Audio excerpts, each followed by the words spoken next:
मुंबईमध्ये मंत्रालयासमोर काँग्रेस विरोधात बॅनरबाजी झाली। बारामतीमध्ये काँग्रेसने उमेदवार दिलेला आहे आणि त्या संदर्भात नाराजी व्यक्त केलेली आहे।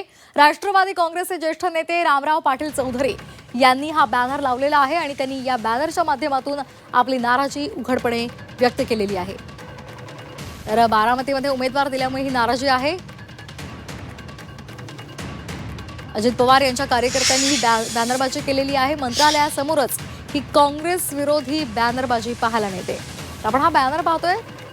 माझ्या दादांनी अख्खं आयुष्य काँग्रेसमध्ये घालवलं आणि जरी राष्ट्रवादी स्थापन केली तरी काँग्रेसच्या प्रत्येक आमदाराचं काम केलं, प्रत्येक कार्यकर्त्याचं काम केलं, हे अख्खा महाराष्ट्र जाणतो आहे।